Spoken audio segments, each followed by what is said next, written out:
టైంలో ఎంతమందికి నివాస స్థలాలు ఇచ్చాడో చెప్పమని.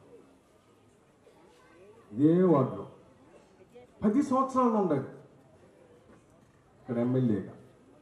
ఎంతమంది పేదవాళ్ళకి నివాస స్థలం ఇచ్చావో చెప్పు. ఇదే వార్డులో 4 సంవత్సరాల 10 నెలలు ఇప్పటికి నేను ఎమ్మెల్యేనై. ఈ 4 సంవత్సరాల 10 నెలల్లో 2 సంవత్సరాల కరోనా మీకు నాకు అందరికీ తెలుసు.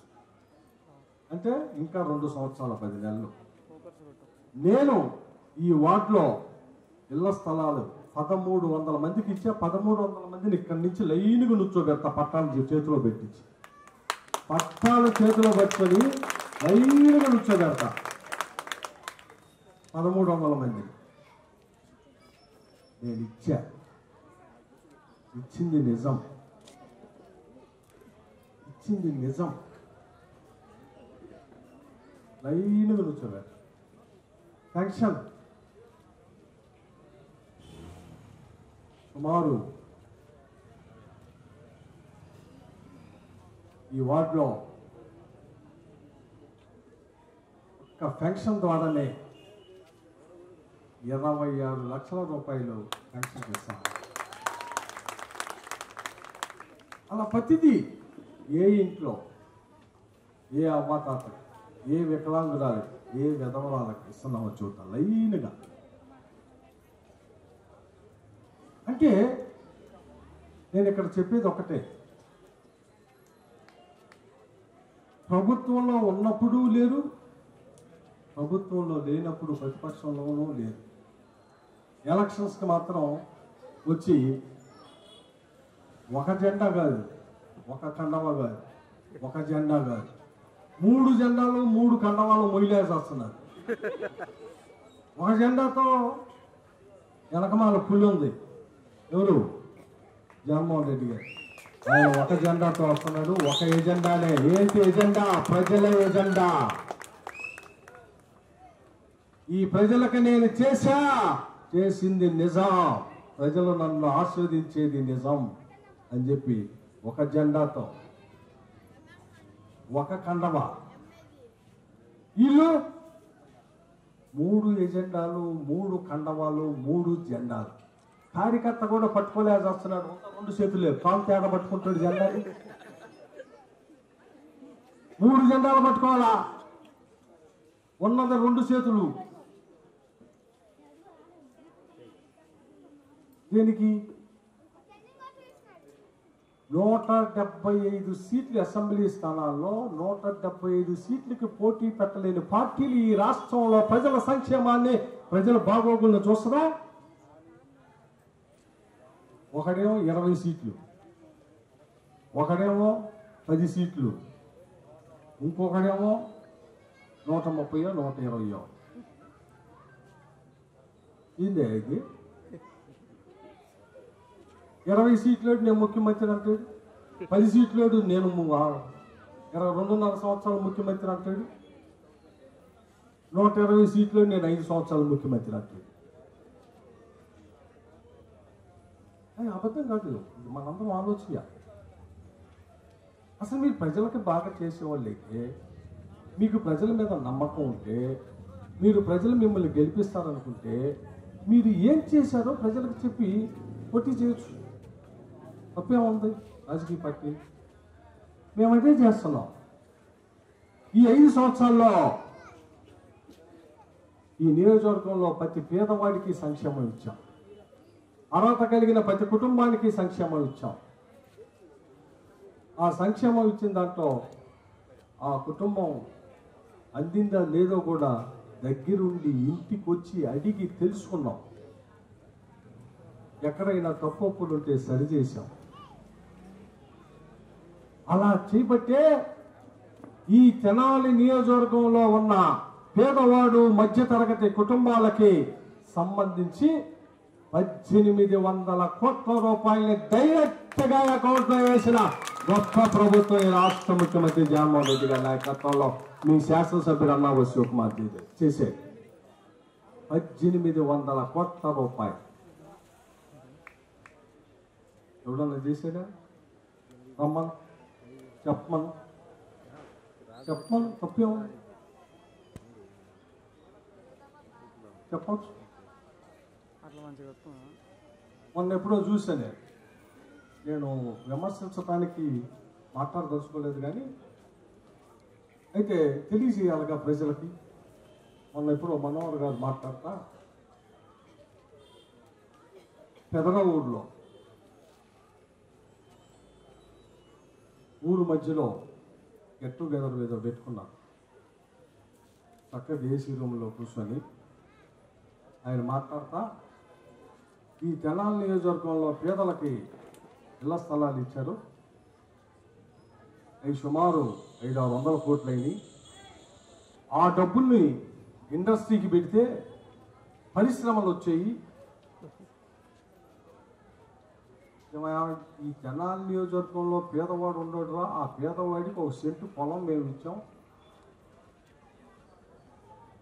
సెంటు భూమి ఇటు సెంటు పొలం అంటే ఇళ్ల స్థలం ఇవ్వటం వల్ల అది సుమారు 4-5 లక్షల రూపాయలు ఆడికి ఆస్తి వచ్చింది. దానికి 1,80,000 పెట్టి మళ్ళీ ఇల్లు కట్టించి కట్టిమా డబ్బులు ఆడేసుకొని ఇల్లు కట్టుకొని ఆడికో సొంత ఇల్లు ఏర్పడితే వీళ్ళు ఓర్చుకోలేక ఈ డబ్బులంతా ఇండస్ట్రీకి పెడితే తెనాలి పారిశ్రామికంగా అభివృద్ధి చెందేది కదా అన్న. నేనేం చెబుతున్నానంటే మీ అందరికీ, మన ప్రభుత్వం పేదవాడి ఆకలి చూసి ఆ పేదవాడి కుటుంబానికి ఈ రాష్ట్ర ముఖ్యమంత్రి జగన్మోహన్ రెడ్డి గారు ముఖ్యమంత్రి అయినాక మరి వాడి ఇంట్లో నేను ఏదోటి ప్రభుత్వం తరఫున వాడికి వేడి నీళ్ళకి సన్నీళ్ళకి వేడి నీళ్ళకి నేను ఉపయోగపడాలా, ఆడి పిల్లడి చదువుకో, ఆ అక్క ఏదైనా వ్యాపారం చేసుకుంటే చేయుత కింద డబ్బులు, ఆ ఇంట్లో ముసలాళ్ళు ఉంటే పెన్షన్, ఆ ఇంట్లో పిల్లలు కాలేజీ చదువుతుంటే వాళ్ళకి ఫీజు రియంబర్స్మెంటు, ఆ ఇంటి కుటుంబంలో ఎవరికైనా అనారోగ్యం వస్తే హాస్పిటల్కి వెళ్తే లక్షలు అవుతున్నాయి, వాళ్ళకి మెరుగైన వైద్యాన్ని ఇవ్వాలా అని చెప్పి ఆరోగ్యశ్రీని 25 లక్షల పేదవాడి ఆరోగ్యం కోసం ఖర్చు పెట్టుకునేట్టు తీసుకొచ్చారు. అంటే అది ఆరోగ్యం, ఆ ఇంట్లో ముసలాళ్ళకి పెన్షను, ఆ ఇంట్లో 45 సంవత్సరాలు వచ్చిన అక్కా చెల్లికి చేయుతో, ఆ పిల్లలు చదువుకుంటే అమ్మఒడి, ఆ పెద్ద పిల్లలు కాలేజీలో చదువుతుంటే ఫీజు రీఎంబర్స్మెంటు. ఆడు పేదాడు కాబట్టి స్థలం కొనుక్కోలేడు కాబట్టి ఆడికి ఒక స్థలం, ఇది పేదవాడికి ఎట్లా కొట్ట ఉపయోగపడతాడు. ఈయనేం చెబుతున్నాడు, ఆ పేదవాళ్ళకి ఎందుకు ఇల్లు, ఆ 500 కోట్లు పెడితే పారిశ్రామిక వాడైతే సరే కాసేపు అది కూడా అనుకుందాం. మరి నువ్వు 10 సంవత్సరాలు తెనాలి ఎమ్మెల్యే చేసావు కదా, ఈ తెనాల్లో ఏ పరిశ్రమ పెట్టావు చూపి అయ్యా, మేము కూడా వెళ్ళి చూసి వస్తాం, మనందరం వెళ్దాం. నందివెలుగు దగ్గర నుంచి పెదరావూరు దాకా ఈ 10 సంవత్సరాల్లో ఈ తెనాల్లో ఏ సాఫ్ట్వేర్ ఇండస్ట్రీ పెట్టావు, ఏ హార్డ్వేర్ ఇండస్ట్రీ పెట్టావు, ఏ పారిశ్రామిక వాడ పెట్టావు, పెట్టి చూపు. ఇదిగో నేను ఇది చేశానయ్యా, ఇదిగో ఇక్కడ విప్రో కంపెనీ వచ్చింది, ఇక్కడ ఐటీ కంపెనీ వచ్చింది, ఇక్కడ IBM కంపెనీ వచ్చింది అని నువ్వు చెప్పు, మేము కూడా చూస్తాం పోయి. 10 సంవత్సరాల ఎమ్మెల్యే గుండి ఓ చిన్న పరిశ్రమ నువ్వు పెట్టకుండా 5 సంవత్సరాలు ఈ రాష్ట్ర ముఖ్యమంత్రి జగన్మోహన్ రెడ్డి గారి నాయకత్వంలో శాసనసభ్యుడిగా ఆయన ఆశీస్సులతో ఈ తెనాలి నియోజకవర్గ ప్రజలకి 1800 కోట్ల రూపాయల సంక్షేమాన్ని వాళ్ళ అకౌంట్లో వేసి వాళ్ళ జీవన ప్రమాణాన్ని అంతో ఎంతో పెంచాం. ఇది నిజమయ్యా, ఇది నిజం.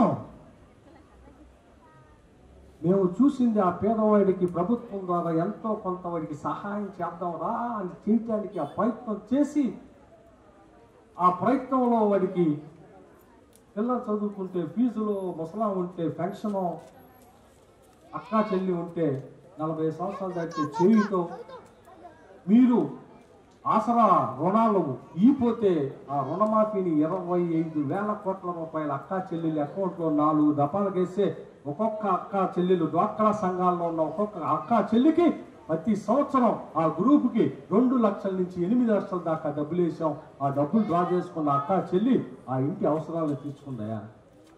ఈరోజు 27,000 మందికి ఇంటి ఓనర్లు చేశానయా. 27,000 మంది అక్కా చెల్లెళ్ళకి వాళ్ళ సొంత ఇంటి కలం ఇచ్చా, రిజిస్ట్రేషన్ చేసి ఇచ్చా. దీన్ని ఏమంటారు అంటే పేదవాడికి ఇచ్చేది అభివృద్ధి కాదా? ఆ గుడిసెలో ఉండేవాడికి ఒక నివాస స్థలం ఇచ్చి వాడికి ఎట్టకొట్ట స్లాబ్ వేయించి దాంట్లో కూర్చోబెడితే పాపం వాడికి ఆ జీవితంలో ఎప్పుడైనా కానీ వాడికి అది పిల్ల పెళ్ళికో లేదు ఇంకేదన్నా అవసరం అవుతే వాడికి సర్వాహక్కులు ఇచ్చాం. అమ్ముకునే హక్కు కూడా ఉంది. అమ్ముకుంటే లేదు బ్యాంకుకి వెళ్తే ఎందుకో తెలుసా? ప్రభుత్వం ఇచ్చిన పట్టా ఎవరో రిజిస్ట్రేషన్ చేయడు, మేము రిజిస్ట్రేషన్ చేసి ఇచ్చాం. ఆ పట్టా ఆ వాల్యూ అక్కడ వేసి ఇచ్చాం. కనీసం బ్యాంకుకి వెళ్తే 2 లక్షలు 3 లక్షలు బ్యాంకు లోన్ అన్న ఇస్తుందయా. ఇది నిజం. మీ జీవితంలో ఎప్పుడైనా పేదవాడికి ఇచ్చిన పట్టా రిజిస్ట్రేషన్ చేశారా?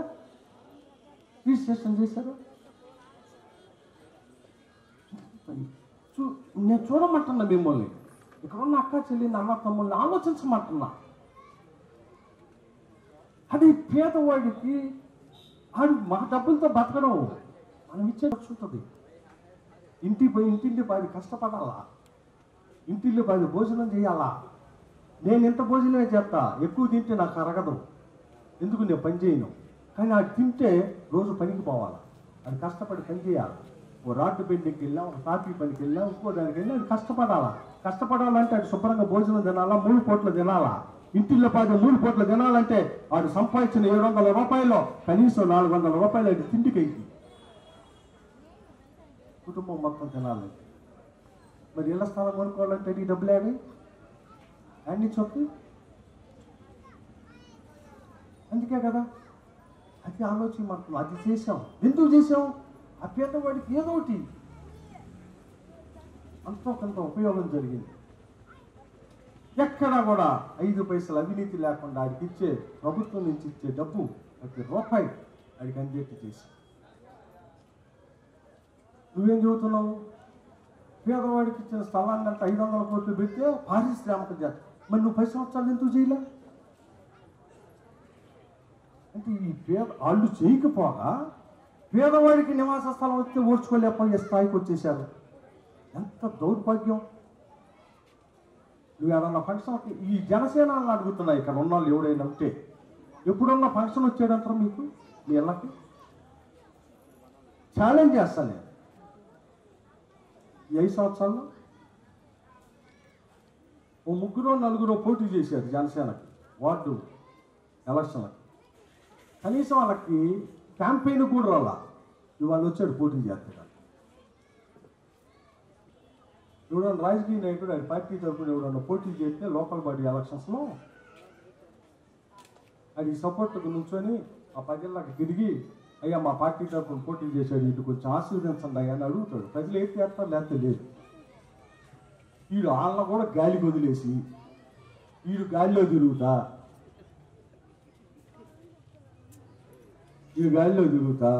నియోజకవర్గానికి గాలిలోకి వదిలేసి మాది తినాలే మీది తినాలే అని ఎగరేసుకొని వచ్చాడు.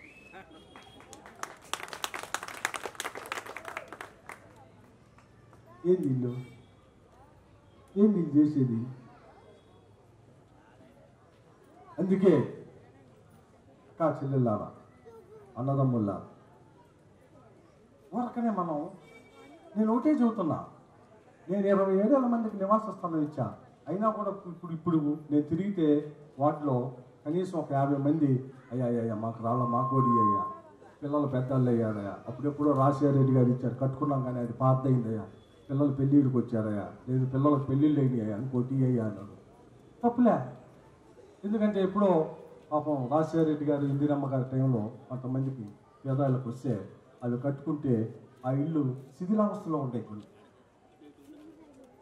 ఎందుకంటే పాపం పేదవాడి ఇల్లు ఎట్ట కడతాడు? అది దగ్గర డబ్బులు ఏడ ఉంటాయి. ఓసారి స్లాబ్ వేసుకుంటాడు, ఓసారి తలుపులు పెట్టుకుంటాడు, ఓసారి సున్నం వేపిస్తాడు, ఓసారి ప్లాస్టింగ్ చేపిస్తాడు. మరి 15 సంవత్సరాలు 20 సంవత్సరాలు అయినా ఆ కుటుంబంలో ఎక్కడన్నా లీకులు బొక్కులు వస్తుంటే పిల్లలు పెద్దలు అయ్యి మరి 2-3 కుటుంబాల ఇళ్లలో ఉన్నప్పుడు అయ్యా ఒక పిల్లాడి పెళ్ళిడికి వచ్చాడు వస్తానని నేను అడిగితే వాటిని కూడా రాశాను. రేపు పొద్దున రాగానే అయ్యే ఇచ్చేది. అంటే చూడమంటున్నా నేను ఇంత వార్డులో ఇదే వార్డులో 1300 మందికి నేను నివాస స్థలాలు ఇచ్చి మళ్ళీ ఇంకా కనీసం నేను గడప గడప తిరిగితే ఇదే వార్డులో నాకు 70 ఎన్నో వచ్చింది. అన్నయ్య మాకు కూడా ఒకటి అన్నయ్య. నేనేం చెబుతున్నాను, ఆ 70 మందికి కూడా ఇస్తాం, ఆ 70 మందికి కూడా ఇస్తాం.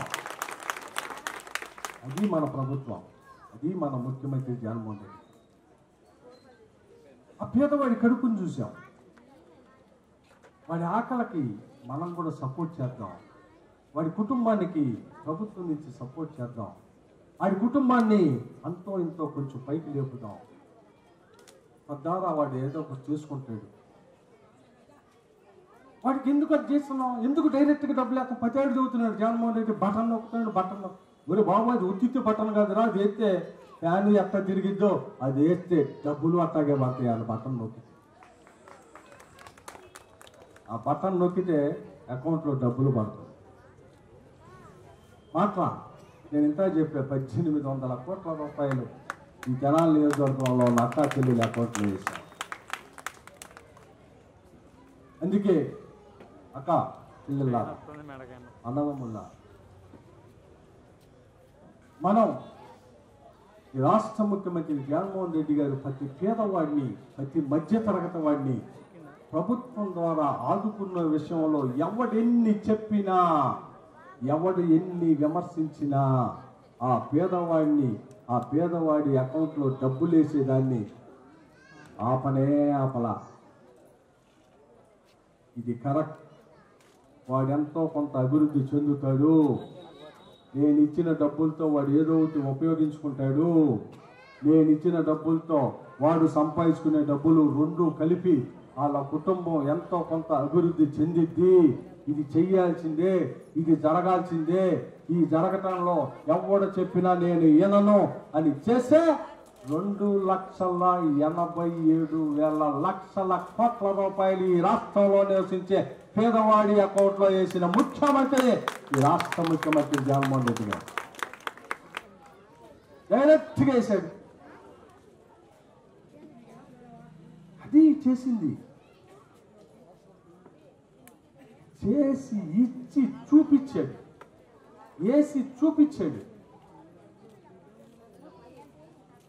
శాసనసభ్యుడిగా ముఖ్యమంత్రిగా తీసుకొచ్చిన ఈ సంక్షేమ కార్యక్రమాల్లో మీ అందరికీ వచ్చేట్టు చేశారు. అందుకే ఈరోజు రాష్ట్ర ముఖ్యమంత్రి గారిని మళ్ళీ ఆశీర్వదించే దాంట్లో ముఖ్యమంత్రి గారి ఆకాంక్షని అర్థం చేసుకొని ఈరోజు ఈ వార్డు నుంచి సుమారు 150 మంది తెలుగుదేశం జనసేనకి రిజైన్ చేసి వైఎస్ఆర్ పార్టీలో చేరుతున్న ప్రతి తమ్ముడికి హృదయపూర్వక స్వాగతం పలుకుతా ఉంటా. ఈ వార్డు ఇది పేదవాడు ఉండే వాటక, రోజు పని చేసుకునేవాడు చిన్న చిన్న వీటితో మెకానిజం ఇంకోటో చేసుకునే ఈ కాలనీ మీ అందరికీ సంక్షేమాన్ని ఈ రాష్ట్ర ముఖ్యమంత్రి జగన్మోహన్ రెడ్డి గారు చేసే ఆ చేసిన వ్యక్తికి కృతజ్ఞత చెప్పుకోవాల్సిన బాధ్యత, ఆ వ్యక్తిని నిలబెట్టుకోవాల్సిన బాధ్యత మనది మనది మనది. అవునా కాదా? ఒక్కసారి ఆలోచన. ఇచ్చి చేసి మీ అకౌంట్లో పెట్టి మీ చేతిలో పెట్టి ఇచ్చి చేసిన వ్యక్తిని, ఇచ్చిన వ్యక్తిని కాపాడుకోవాల్సిన బాధ్యత కూడా మనదే. అందుకే రాబోయే ఎలక్షన్స్లో రాష్ట్ర ముఖ్యమంత్రి జగన్మోహన్ రెడ్డి గారి ఆయన మళ్ళీ జగన్మోహన్ రెడ్డి అనే నేను రెండోసారి రాష్ట్ర ముఖ్యమంత్రిగా ప్రమాణ స్వీకారం చేసే బాధ్యత మనందరిది. ఆయన ముఖ్యమంత్రిగా ఉంటేనే మనకి సంక్షేమ ఫలాలు. లేకపోతే వీళ్ళు ఇలాగే ఈ రాష్ట్రంలో పేదవాడికి ఇచ్చిన స్థలానికి 500 కోట్లతో ఫ్యాక్టరీ పెడితే బాగుంటాం కదా అనే స్థాయికి వీళ్ళు వచ్చారు అంటే వీళ్ళకి పేదవాడి ఎడల ఏ రకమైనవి ఉన్నాయో ఒక్కసారి చూడండి. ఈ మధ్యన ఒక ఆమె తిరుగుతుంది, మనోహర్ గారి భార్య. మీ అందరికి బాగా తెలుసు. ఆయన స్పీకర్ ఉన్నప్పుడు ఇంటి దగ్గర మంచి డయాస్ చేశారు. ఎట్లా డయాస్ గ్యాస్ సిలిండర్ కూడా వాళ్ళ ఇంటి దగ్గర నుంచి దేవి చౌక్ దాకా లైన్లో నుంచున్నారు చాలా మంది. సిలిండర్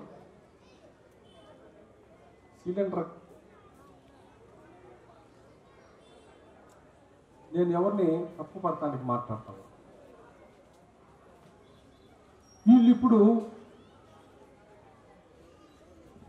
వచ్చి ఏదో చూస్తూ ఉన్నారు,